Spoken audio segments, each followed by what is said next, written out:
Okay guys, let's have some fun today. So at the moment, this is my favorite piece of filmmaking gear. It's super cheap but oh so much fun, and I'll link it in the description. It's the Newer stabilizer or a glide cam. I use this all the time for all my cinematic camera moves, but the thing is, if you don't have one, don't worry, because today we'll try these cinematic camera moves without this thing. Instead, we'll use the strap hack and I'll shoot everything with my Canon M50. Because I told you guys that I want to make a 30-second or 1-minute cinematic video sequence, a super short movie, but I also want to show you guys step by step how you can do the same without expensive gear. So what you need and which settings you should use, basically everything from idea to filming and editing. And this is the first video of that series. I'll use my Canon M50, but of course use the camera you have, and if your camera has in-camera stabilization, then turn it on, because today it will help. The strap hack works, but it's not perfect.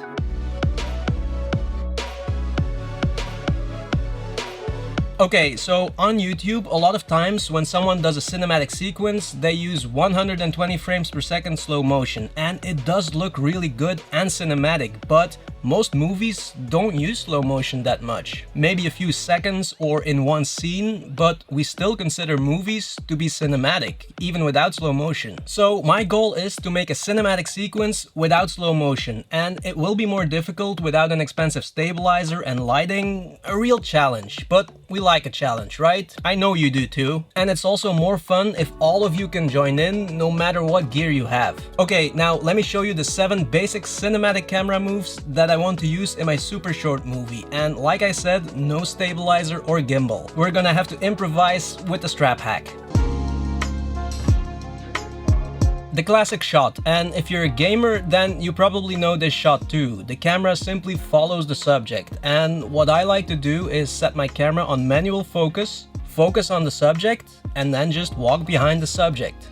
And let's try these camera moves right here. It's a nice spot, and maybe you recognize it from my Mavic Air 2 video when it was still flying. Anyway, because your camera is on manual focus, you're gonna have to keep the same distance from your subject while walking. And you could use autofocus, but the problem is that autofocus sometimes starts hunting. You know, when the autofocus loses the focus and then tries to find it again. And that looks really bad. If you use manual focus and you lose focus just for a few seconds because you're walking too fast or too slow, that doesn't look that bad. Okay, let's try this first without a strap hack, so handheld. That doesn't look too bad, but there is some micro shake, and you can easily get rid of that by using a stabilizer or gimbal, but if you don't have one, just use the strap hack. There are a few versions of the strap hack, depending on the shot you want to do. For this shot, I'm going to put the strap around my neck and then stretch my arms to put tension on the strap, and that's really important. The tension will remove a lot of that micro shake. What I'm also going to do is bend my knees a little bit and roll my feet from heel to toe while I walk. Try to get rid of the bouncy bounce while you walk. The key is to keep your hips from moving up and down. If you look stupid while doing it, then you're doing it right. Okay, let's try it again. That looks a lot better, and a lot of that micro shake is also gone, so it looks a lot smoother. This version of the strap hack works great for this shot. You can also use another version of the strap hack for this shot, and I'll show you that one later. Anyway, this is one of the most basic shots used in almost every movie. And don't forget to experiment with distances, close, medium, wide. It all depends on what story you want to tell and if the surroundings are important for the story or not.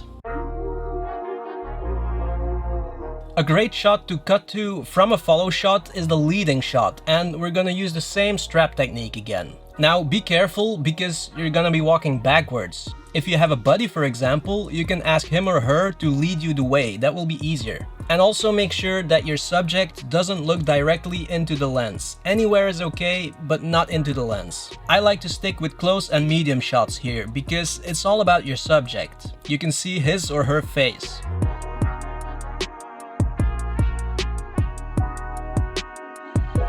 And now a variation on the follow shot, the low follow shot, where we see the feet and part of the legs. And because the camera is so close to the ground, it adds a lot of movement, a lot of dynamism, a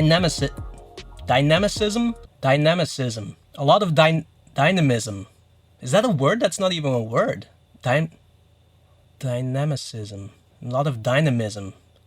I don't know. Anyway, we have a few options here. First of all, you can use a variation of the strap hack. Instead of putting the strap around your neck, you're gonna put it around the lens, like this, so that the strap supports the lens. Okay, let's try that. It looks good, but I find that it works a lot better with a heavier camera and lens. With my M50, there's still too much movement.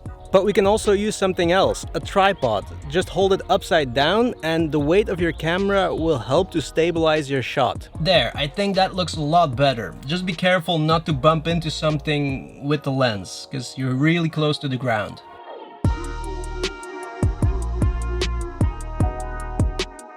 Next up, the lateral follow shot, and it's kind of a mix between the follow shot and the leading shot. We can see a little bit of the character's face, but not everything, so there's still a little bit of mystery surrounding your subject. And for this shot, first I'm gonna use the strap around the neck technique again.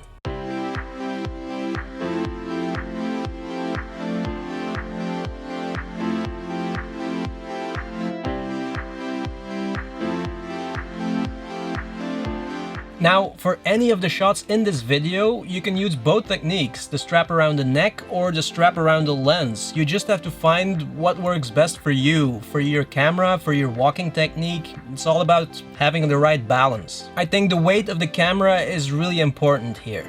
And now let's try this with the strap around the lens technique. It works, but with my lightweight Canon M50, it's not perfect. For me, it doesn't feel as comfortable. This is a really cool shot, but it kind of depends on the location. I think it works really well in an open environment or on the top of a mountain or something like that. And it's not easy because you have to make a circle, so keep the same distance around your subject while maintaining a steady shot. And again, I'm gonna use the strap around the neck technique.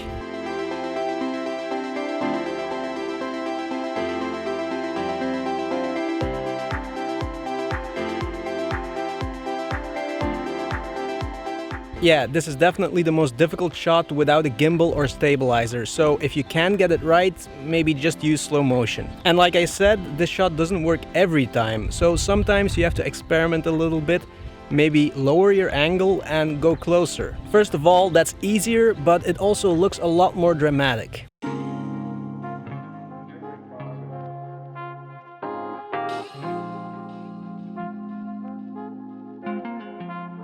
This is one of my favorite shots because of its simplicity, the close-up, and you can do a fixed close-up on a tripod and it will look really good, but adding a little bit of movement will make your shot so much more dramatic. That movement will add emotion to the shot. And that's the major difference between photography and videography. You can add movement. I'm going to use the strap around the neck technique again, and for this shot, the slower you move, the more intense the scene will be. If you add a little bit more movement or a little bit of shake, then you create a more dynamic scene.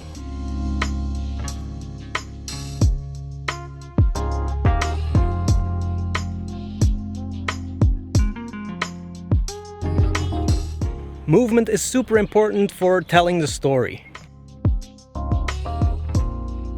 And finally, the dolly in and dolly out. So we move towards the subject or away from it. And filmmakers usually do this with two people. One person to move the camera and another to pull focus. So it's almost impossible to do this by yourself with manual focus. If you have a Canon camera, then you're lucky, because I really think they have the best autofocus system. So if you have another brand, just try it out. If it has face detection, that's a bonus for sure. So first we have the dolly in.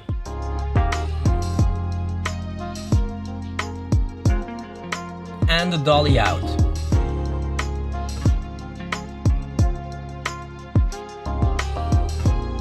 Now, these shots, depending on the speed, also add a lot of drama to the scene, especially in a conversation or something like that. It creates a mood of intensity. And if you want to do this perfect, you need a really good actor, because it's all about the face and the expressions. Okay guys, and that's it. Now, the strap hack, it works. It's not perfect, but it works. And there are some more variations. I'll show you a few. First, we can put the strap under our feet and then lean in and lean out. That works really well. You can also attach the strap to basically anything you can find and then put tension on the strap and you'll have a steady shot. You know, if you improvise, you can really do some cool things. Okay, there we go, that's it. So if you don't have one of these, a glide cam or steady cam or stabilizer, don't worry, you can do a lot of things with the strap. I really like to improvise in my photography and filmmaking because then you stimulate your brain and your creativity. So let me know what you think about the strap hack and see you in the next one.